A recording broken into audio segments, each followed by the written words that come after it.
Good morning, students. Myself, JVN Brijesh Kumar Yadav, Faculty of Education and Methodology, JVWU, Jaipur.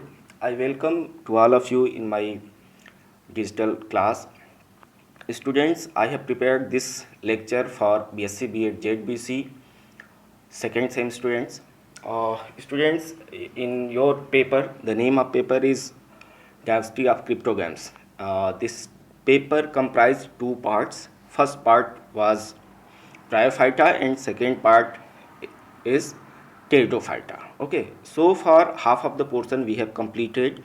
In Bryophyta we have seen some of the characteristic features of bryophytes, their classification, their habitat, distribution, then reproduction, morphology, all those aspects of bryophytes we have covered. Now we are moving towards next half of the portion of the paper, that is pteridophytes. Okay, so today we are going to see some of the characteristic features of pteridophytes. Okay, so let's start. Pteridophytes, the fern, commonly they are known as fern, the plant with feather like leaves. Okay, so those plants, as you see that pteridophyte word is comprised of two different words. These are phyton and pteron. Okay, so this pteron means feather and phyton means, you all know, plant. So all those plants which have feather like leaves, okay, they are called as pteridophytes. They are also known as vascular cryptogams, means they have developed vascular system for the first time. So from pteridophytes onwards you will get vascular system. Since this is the first time, so they are very primitive in nature, so their vascular system are very primitive. Okay, they includes primitive living and fossil vascular plants. They are represented by 400 genera and 10,500 species which are living and fossils also. Okay, the plant body is sporophyte, which is different from previous section, that was bryophytes. In bryophytes you have seen that the main plant body was gametophytic. Okay, and that was not differentiated into root, stem, leaf, but here you will find the main plant body is sporophytic and they are differentiated into root, stem, leaves. Earlier you have found that they were thyroid in nature. Second point which is different from bryophyta, that is pteridophytes have mature sporophyte which is nutritionally independent of gametophyte, means their sporophytes are independent, they can prepare their food material by their own way, they have not to dependent on gametophyte. As you have seen in bryophyta, main plant body was gametophyte and the sporophyte had to dependent on gametophyte. Okay, next is some of the other characters, like they show much variation in form, size and habitat. Okay, since they are little bit more developed than bryophytes, so these are the variations you will find.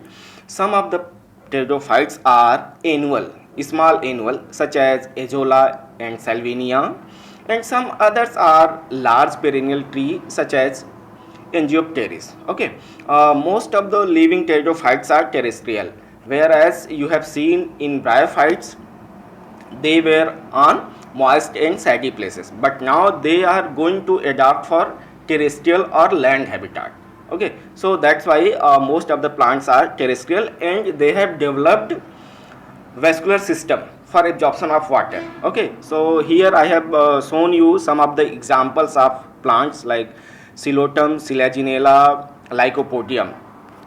Next, some members are aquatic, such as Azolla, Marcellia, Isoids, Salvinia. These are plants which are found in water. Okay, few are xerophytic in nature, means they are found in xeric condition, land habitat. Some of the aquatic pteridophytes I have shown you here, such as Azolla, Marcellia, Salvinia, isoids. These are the aquatic, and out of these, Azolla is one of the most important pteridophytes. You might be knowing about it because it is a biofertilizer, means it is having symbiotic relationship with blue green algae.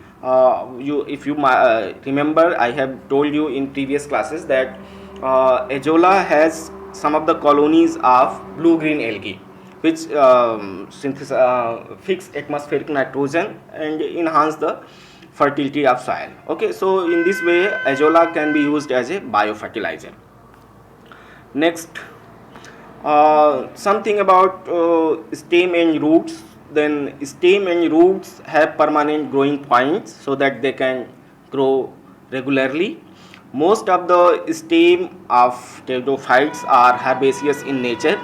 They are not much more tree-like.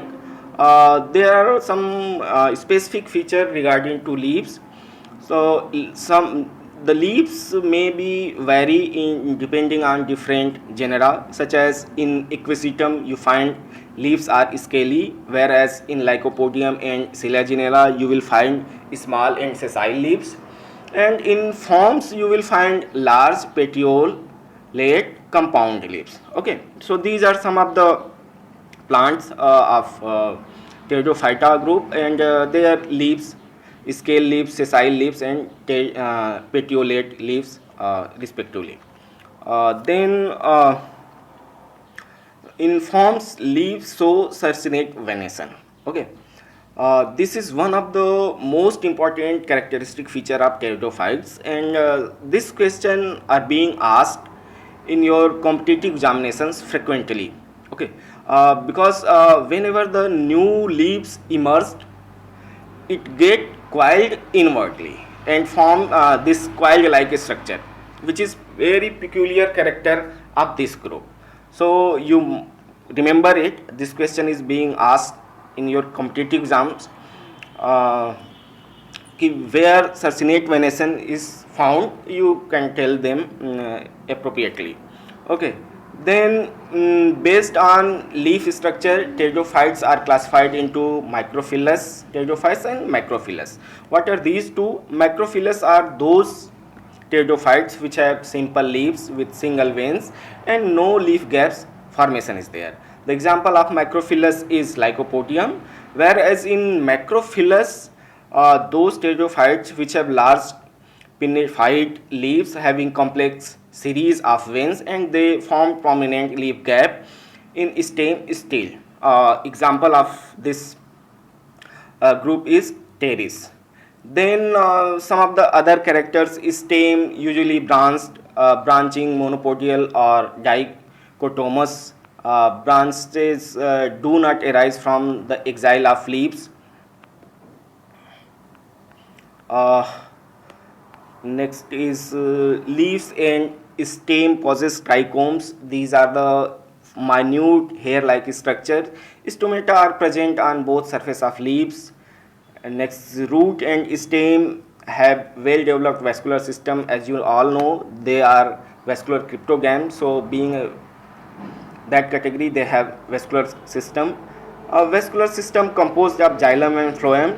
Cambium is absent, hence secondary thickening is not there. Some pteridophytes show secondary growth, exceptional is there. So in this way we have completed some of the characteristic feature of pteridophytes. Rest of the characteristic feature we will see in next lecture. Thank you very much.